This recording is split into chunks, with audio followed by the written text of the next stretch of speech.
आज भी वहीं क्रौंच पर्वत पर है। तद्दिनं हि समारभ्य कार्तिकेयस्य तस्य वै शिव पुत्रस्य देवर्ष्य कुमारत्वं प्रतिष्ठितम्। उसी दिन से लेकर शिवपुत्र कार्तिकेय कुमार ही रह गए। उनका ये नाम तीनों लोकों में प्रसिद्ध है। उस शुभदायक सर्व पापों को नष्ट करने वाला, पुण्य स्वरूप ब्रह्मचर्य प्रदान करने वाला है। कार्तिक पूर्णिमा के दिन सभी देवता, ऋषि, मुनि सभी तीर्थ कुमार के दर्शन के निमित्त जाते हैं। कृतिका नक्षत्र युक्त कार्तिक पूर्णिमा तिथि में जो कुमार का दर्शन करता है उसके सभी पाप भस्मीभूत हो जाते हैं। स्कंद का वियोग होने पर पार्वती अत्यंत दुखित हुई। उन्होंने दीन होकर शिव जी से कहा, हे भोलेनाथ, आप मुझे मेरे पुत्र के सन्निकट ले चलिए। तब उनको सुखी करने के लिए शंकर जी स्वयं अपने अंश से क्रौंच पर्वत पर गए। वहां मल्लिकार्जुन नामक सुखदायक ज्योतिर्लिंग प्रतिष्ठित है। मल्लिकार्जुन नामासित ज्योतिर्लिंगम सुखावहम, अपने भक्तों की अभिलाषा पूर्ण करने वाले, सज्जनों को शरण प्रदान करने वाले शिव जी पार्वती के साथ आज भी वहां दिखाई पड़ते हैं।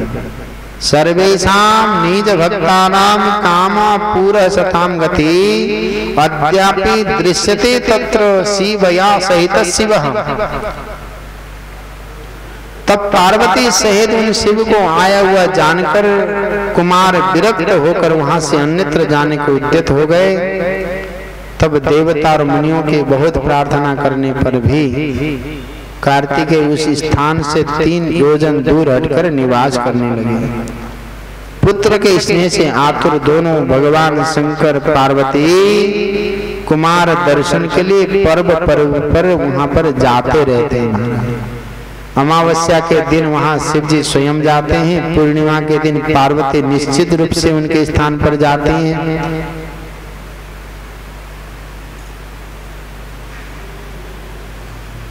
और भगवान की परम पवित्र भाव में रहने वाले ब्रह्मा जी ने कहा, आपने कार्तिक और गणेश जी के जो वृत्तांत पूछा था वो मैंने आपको बड़े प्रेम से बता दिया। और उसके बाद क्या हुआ? तो नारद जी ने कहा, गणेश और स्कंद की सतकथा से समन्वित गृहस्थ जी शिव जी के आनंद प्रवृत्तम चरित्र का श्रवण तो हमने किया। अब आप प्रेम पूर्वक एक बात बताइए कि भगवान शंकर ने एक ही बाण से एक साथ दैत्यों के तीनों पुरों को किस प्रकार जलाया, त्रिपुर दहन कैसे किया? तो ब्रह्मा जी कहते हैं, पूर्व काल में व्यास जी ने महर्षि सनत कुमार से यही बात पूछी थी। तब सनत कुमार जी ने उनसे जैसा कहा था वही बात मैं आपसे कहता हूँ। व्यास जी को सनत कुमार जी ने कहा था, श्रृणु व्यास महाप्राज्ञ चरितम शशिमौलिनः यथा ददाह त्रिपुरम बाणे नैकेन विश्वरित। शंकर के उस चरित्र को सुनिए जिस प्रकार विश्व का संहार करने वाले उन शिव ने एक ही बाण से त्रिपुर को भस्म किया था। शिव जी के पुत्र कार्तिकेय द्वारा तारकासुर का वध कर दिए जाने पर उनके तीनों पुत्र घोर तपस्या करने लगे। तारकाक्ष ज्येष्ठ है, विद्युन्माली मध्यम है, कमलाक्ष कनिष्ठ है। तारकासुर के पुत्र हैं तारकाक्ष, विद्युन्माली, कमलाक्ष। इन्होंने तपस्या करके ब्रह्मा जी को प्रसन्न कर लिया।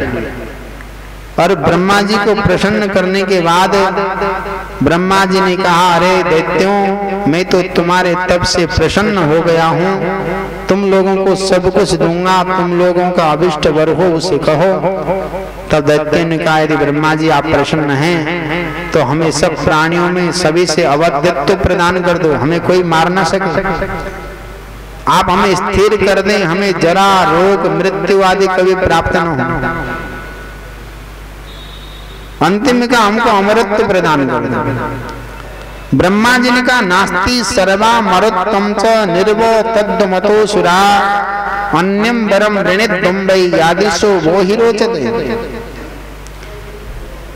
हे असुरों, पूर्ण अमरत्व तो किसी को नहीं मिल सकता, इसलिए इस वर का आग्रह मत करो, अन्य वर मांग लो जो तुम लोगों को अच्छा लगे। इस पृथ्वी पर जहां भी जो कोई भी प्राणी जन्मा है उसे अवश्य मरना पड़ता है। काल के भी काल भगवान शंकर हरि के अतिरिक्त इस जगत में कोई भी प्राणी अजर अमर नहीं हो सकता, क्योंकि दोनों धर्म और अधर्म से परे हैं, व्यक्त और अव्यक्त हैं। यदि जगत को पीड़ा पहुंचाने के लिए तप किया जाए तो उसका फल नष्ट समझना चाहिए। उत्तम उद्देश्य के लिए किया गया तब सफल होता है। तुम लोग स्वयं अपनी बुद्धि से विचार करके जिस मृत्यु का अतिक्रमण दुर्लभ और दुस्साध्य है और देवता और असुर भी ऐसा नहीं कर सके, ऐसे मृत्यु के अतिरिक्त अन्य वर मांगो। तुम लोग सत्वगुण का आश्रय लेकर अपने मरण का हेतुभूत कोई वरण मांगो। उस हेतु से अपनी अपनी रक्षा का उपाय अलग अलग रूप से करो, जिससे तुम्हारी मृत्यु न हो। ब्रह्मा जी के वचन को सुनकर एक मुहूर्त तक ध्यान में स्थित रहकर दैत्यों ने कहा, हम लोग यद्यपि पराक्रमशील हैं, किंतु हमारे पास कोई ऐसा स्थान नहीं है जिसमें शत्रु प्रवेश न कर सके, वहां हम सुख से निवास कर सकें। अतः आप ऐसे 3 नगरों का निर्माण कर हमें प्रदान करें, जो परम अद्भुत संपत्तियों से परिपूर्ण, देवताओं के लिए सर्वथा अनितिक्रमणीय हों। इस प्रकार हम लोग आपकी कृपा से इन तीनों पुरों में स्थित होकर इस प्रकार पृथ्वी पर विचरण करेंगे। तत्पश्चात तारकाक्ष ने कहा, जो देवगणों से भी अभेद्य हो, इस प्रकार का मेरा सुवर्णमय पुर विश्वकर्मा बनाए। कमलाक्ष ने चांदी के अति विशाल पुर की कल्पना की और विद्युन्माली ने प्रसन्न होकर वज्र के समान लोहे के पुर की याचना की। जब मध्याह्न काल में अभिजित मुहूर्त हो, चंद्रमा पुष्य नक्षत्र पर हो, आकाश में नीले बादलों पर स्थित होकर ये तीनों पुर क्रमशः एक के ऊपर एक रहते हुए लोगों की दृष्टि से ओझल रहें। फिर जब पुष्कर और आवर्त नामक काल मेघ वर्षा कर रहे हों, उस समय 1000 वर्ष के उपरांत हम लोग परस्पर मिले और ये तीनों पूर्व भी उसी समय एक स्थान पर स्थित हो जाएं। हम लोगों के द्वारा धर्म का अतिक्रमण हो जाने पर कोई देवता जिसमें सभी देवों का निवास हो, संपूर्ण युद्ध सामग्री से युक्त होकर असंभव रथ पर बैठकर एक ही असंभाव्य बाण से हमारे नगरों का भेदन करे। शिव जी तो किसी से द्वेष नहीं करते, वो सदा हम लोगों के बंदे पूज्य अभिवादन के योग्य हैं।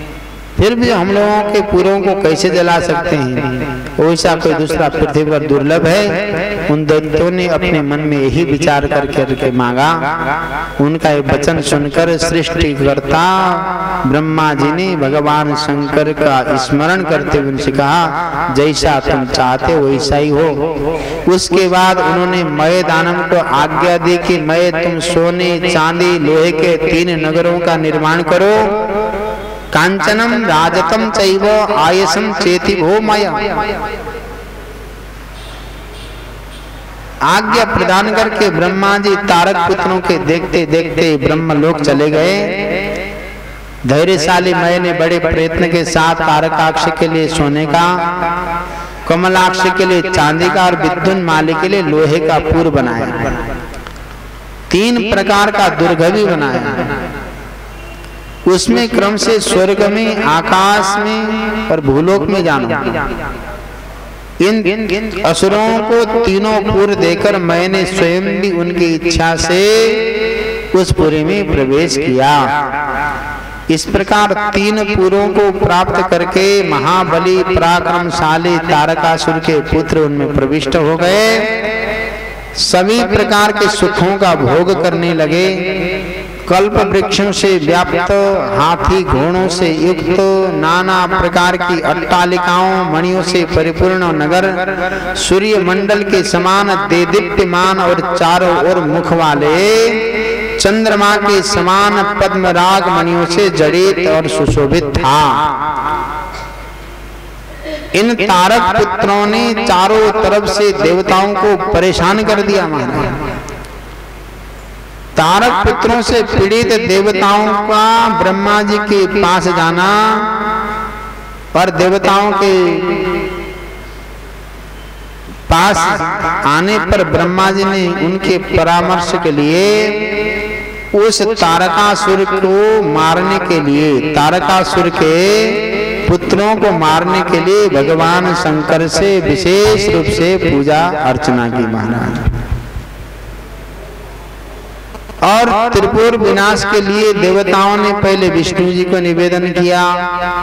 विष्णु द्वारा त्रिपुर विनाश के लिए यज्ञ कुंड में भूत समुदाय को प्रकट किया गया। त्रिपुर के भय से भूतों का पलायन होना और फिर विष्णु भगवान के द्वारा देव कार्य की सिद्धि के लिए अनेक प्रकार के उपाय सोचे गए और त्रिपुरवासी दैत्यों को मोहित करने के लिए भगवान विष्णु के द्वारा एक मुनि रूप पुरुष की उत्पत्ति हुई। उसकी सहायता के लिए नारद जी का त्रिपुर में गमन हुआ। त्रिपुरादेव को दीक्षा दिया गया। उस मायावी यति के द्वारा बड़े उसके धर्म का पतन कराने वाले धर्म का उपदेश दिया गया। त्रिपुर वासियों को ने उसको स्वीकार किया और वेद धर्म का नष्ट हो जाने से उस त्रिपुर में अधर्म का आचरण हुआ और उसने ऐसे ऐसे दिव्य भाव से वो किया और देवताओं ने पुनः भगवान शंकर से त्रिपुर विध्वंस के लिए प्रार्थना की महाराज। भगवान शंकर जी की प्रसन्नता के लिए देवताओं ने मंत्र जाप किया। भगवान शंकर का प्राकट्य हुआ। त्रिपुर विनाश के लिए दिव्य रथ हाथी के निर्माण के लिए विष्णु जी से कहा गया और उसके बाद सहसा विश्वकर्मा ने उस त्रिपुर को भेदन करने के लिए सर्वदेवमय दिव्य रथ का निर्माण किया और उसके बाद परम पवित्र भाव से ब्रह्मा जी स्वयं सारथी बने और भगवान शंकर के दिव्य रथ में आरूढ़ होकर अपने गण और देवसेना के साथ त्रिपुर वध के लिए प्रस्थान किया और इस प्रकार जाने से भगवान शंकर जी का नाम पशुपति पड़ा और भगवान शंकर ने जब त्रिपुर संधान करना चाहा तो गणेश जी ने विघ्न उपस्थित कर दिया महाराज। फिर गणेश जी का विशिष्ट प्रकार से पूजन किया गया और पूजन के बाद वहां पर बड़े पवित्रतम भाव से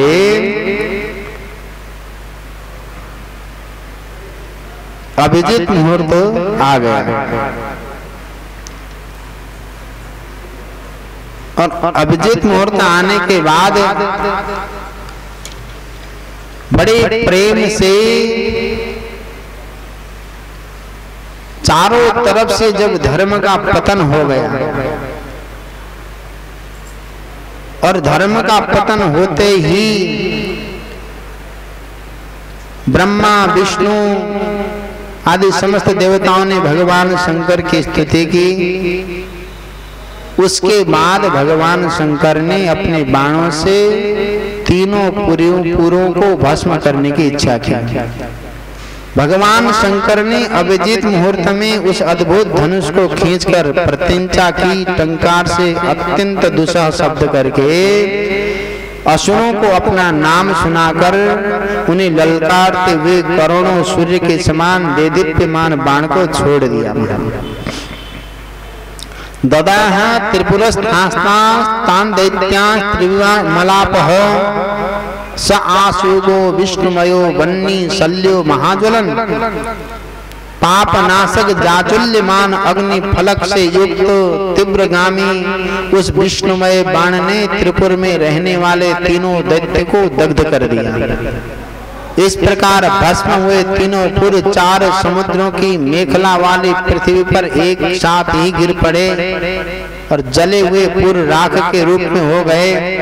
शिव जी की पूजा में व्यतिक्रम के कारण सैकड़ों दैत्य हाहाकार करते हुए उस बाण की अग्नि से भस्म हो गए। जब भाइयों के सहित तारकाक्ष भस्म होने लगा तब उसने अपने प्रभु भक्त वत्सल भगवान सदाशिव का स्मरण किया। महादेव की ओर देखकर परम भक्त से युक्त होकर नाना प्रकार से विलाप करता हुआ मन ही मन कहने लगा, भव ज्ञातोऽसि तुष्टोऽसि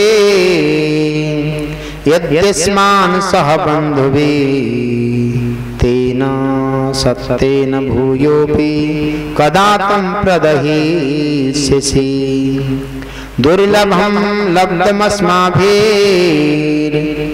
प्राप्त्यं सुरासुरैः त्वद्भाव भाविता बुद्धिर जाते जाते भवत्वति। बोलिए शंकर भगवान की।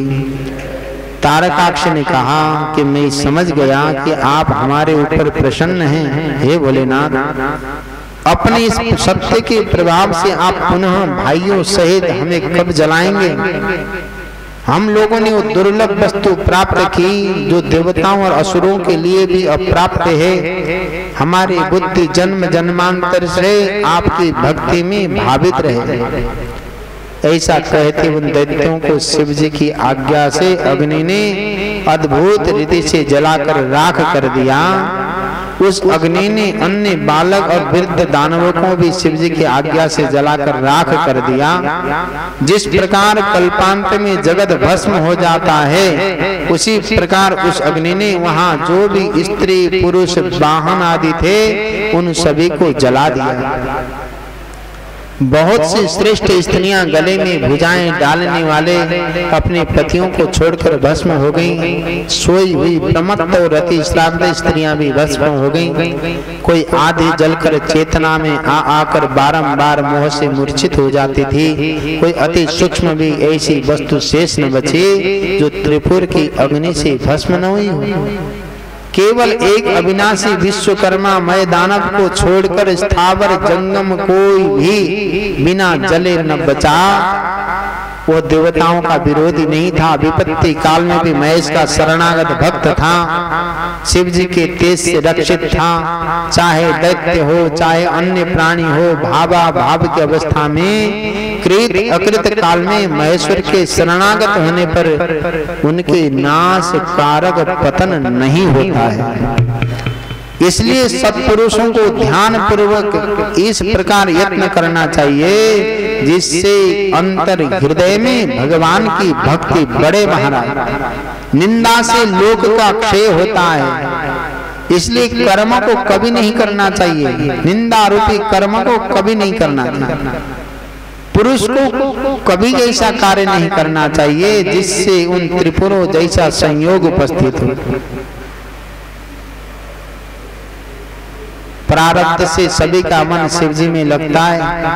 उस समय भी जो दैत्य बांधवों से शिव पूजन में तत्पर थे, वो सब शिव पूजा के प्रभाव से गणों के अधिपति हो गए। त्रिपुर दाह के अनंतर भगवान शंकर के रौद्र रूप से भयभीत देवताओं द्वारा उनकी स्तुति और उनसे भक्ति का वरदान प्राप्त किया। त्रिपुर दाह के अनंतर शिव भक्त मय दानव भगवान शंकर के शरण में गए। भगवान शंकर ने उनको अपनी परम पवित्र भक्ति प्रदान करके बीतल लोक में निवास करने की आज्ञा दी। देव कार्य संपन्न करके भगवान शंकर अपने निज निवास कैलाश की तरफ गए। अब बृहस्पति और इंद्र का भगवान शंकर के दर्शन के लिए कैलाश की ओर प्रस्थान हुआ। और भगवान शंकर की दर्शन की इच्छा जब हुई तो इंद्र और बृहस्पति जी कैलाश की ओर जाने लगे। भक्ति इतनी सहज नहीं है। भगवान के दर्शन करने के लिए जा रहे हैं इंद्र और बृहस्पति जी। भगवान ने सोचा कि मेरा दर्शन करने जा रहे, थोड़ा इनकी परीक्षा ले लिया जाए। एक दिगंबर जटाधारी का रूप धारण करके उनके मार्ग में आ गए। आने के बाद अपने अधिकार से मदमत्त इंद्र ने मार्ग में स्थित शंकर रूप पुरुष को पहचान नहीं पाया। कस्तंभो कूत आयातः किम नाम वदत ततः स्वस्थाने संस्थितः शंभु किम वान्यत्र गतः प्रभु। अरे तुम कौन हो, कहां से आए हो, तुम्हारा नाम क्या है? अभी तुम कैलाश से आए हो क्या? भगवान शंकर अपने स्थान पर हैं अभी या अन्य कहीं चले गए? इंद्र के द्वारा इस प्रकार पूछे जाने पर भी तपस्वी मौन रहे। तब इंद्र ने पुनः पूछा, किंतु दिगंबर कुछ नहीं बोले। तब इंद्र ने पूछा, परंतु लीला रूपधारी भगवान शंकर मौन रहे। इस प्रकार इंद्र के द्वारा बार बार पूछे गए वो दिगंबर भगवान शिव इंद्र के ज्ञान की परीक्षा लेने के लिए कुछ भी नहीं बोले। तीनों लोकों के ऐश्वर्य से गर्वित इंद्र को महान क्रोध उत्पन्न हुआ। जटाधारी दिगंबर की भर्त्सना करते हुए वचन कहने लगे, रे मया पृच्छमानोपि नुत्तरम दत्तवानसे अतस्त्वाम हन्मि वज्रेण कस्ते त्रापास्ते दुर्मते। ये आपको हमको सबको चिंतन करने वाली बात है। भगवान की भक्ति करते हो ना तो सोचना भगवान का भक्त कैसा होना चाहिए, भगवान के भक्त में कौन से लक्षण होने चाहिए, भक्ति का स्वरूप क्या है। महाकालेश्वर भगवान के दर्शन करने जा रहे हैं, हरसिद्धि मैया के दर्शन करने जा रहे हैं। अब वहां पर जाने के बाद रोड में हरसिद्धि मैया से सीधा जाने लगे तो स्वयं महाकाल भगवान कोई दूसरा रूप लेके आपकी परीक्षा लेने आ गए और उसके बाद आपसे कोई संवाद कर लिया और आपने मुंह फुला के उसका तिरस्कार कर दिया और आप पहचान नहीं पाए। भगवान तो न जाने किस रूप में परीक्षा ले लेते। भगवान की भक्ति यदि हृदय में लाना हो तो सब प्रकार के अभिमान को तिलांजलि दे के जाना। भगवान की भक्ति को चाहते हो तो सब प्रकार के गर्व को, घमंड को, अभिमान को, अहंकार को सब कुछ नष्ट